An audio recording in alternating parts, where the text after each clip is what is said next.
It's not a good feeling when you look at the time and realize you've just wasted hours and got nothing really done. You spent hours scrolling through Canva looking for that perfect template that's going to suit your brand, that's going to make your brand look beautiful and it fits just right. You try a few, they're trendy, they look cute, but they just don't quite feel right. Something about it just feels off, and that's because it's just not quite you. Elements look a little bit awkward, your fonts don't quite match.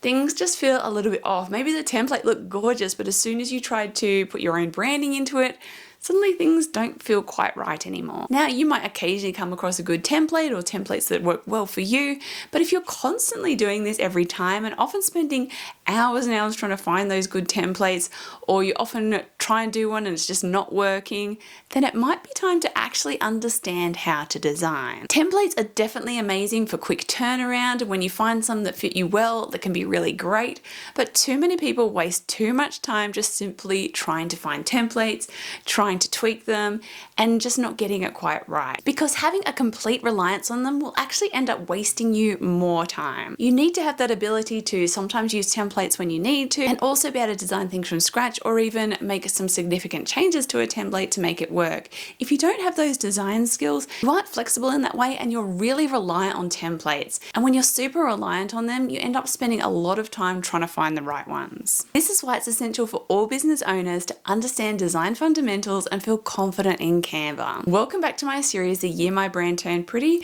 where I'm going to help you create a brand that you are proud of in 2026. It's time to stop being reliant on templates for every single graphic you create. I want you to be able to start designing with your own brand in mind, not using someone else's style or aesthetic, but always having in mind your own branding, knowing how to properly adapt a template to your own brand, and knowing how to also design from scratch when you need to. When you stop being reliant on templates, when you stop copying and start creating, you stop doubting yourself, you stop wasting time, you start to trust your own eye and you get down to it. You get designing, you get those graphics made rather than spending hours and hours scrolling for some perfect template. Suddenly, Canva becomes fun again and not overwhelming. Now, if you're worried this means starting from scratch every time, no, it doesn't. It just means having that skill to be able to adapt things very quickly, to be able to create your own template base, to know how to adjust templates to make them your own, and when nothing else is working, knowing how to start from scratch. Creating graphics for your business shouldn't feel intimidating. It should be something that feels fairly easy to do and that you feel confident in, because as an online business owner, you are creating graphics quite often. And so being able to do that quickly is going to make a big difference for you in your business. You're not wasting hours trying to create these things. You're able to create things on demand when you need them and efficiently. So in this episode of The Year My Brand Turned Pretty, I've got a quick framework to help you have Canva confidence. So first of all, you want to start with your brand kit. I don't want you spending time trying to find what your hex codes are or what font did I use again, wasting time trying to find all the different elements you need and just guessing them some of the time. Get it together. You need to make sure that you have your brand kit properly worked out. Not half done, not partly there, or just a few things added. Take the time to set it up properly and it's going to make your life so much easier.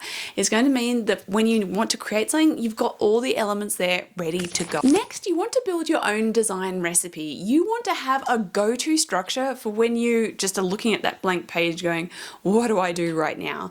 A good structure could be something like, right, what I'm going to do first is put all my content on the page. I'm going to put all my text there, put in my header, put in my body copy. I'm going to choose just a random photo, maybe, might not be the perfect one just yet, just so I have something to play with to start working on the design. You might put in one of your brand colors as the background, maybe even add a few elements. It's up to you, but you want a bit of a structure to say, okay, first I put in some content, then I put in some grid lines or some basic kind of alignment there, maybe a margin. Have some sort of basic recipe for yourself for getting started so that straight away there is something on the page and you've not just got that blank page. Then you'll feel more free to start playing around with different layouts and positioning and how you can put things together. But if you're just starting with that blank page, that can feel very intimidating. So if you give yourself a little bit of a process of first I do this to get things started, then you're going to feel like you've got a little bit of a head start there and you're not starting from nothing. Next, you want to experiment. So I have something called the pancake method, and you can also check out my video on that, which basically is about the fact that your first designs probably aren't aren't always going to be great. Sometimes you just need to get in that design flow to get things working. So don't put too much pressure on that first design. A good thing to do is sometimes just duplicate your page several times and play around with a few different ideas. That way, you can mess something up and go back to another one, or you can look at them and choose the one that you feel is working better and really concentrate on finishing that one off properly. By doing this, it frees you up. You're not trying so hard to get this one design just right. By duplicating it and trying out a few different variations, it's going to free you up to just try out different things until you get it right.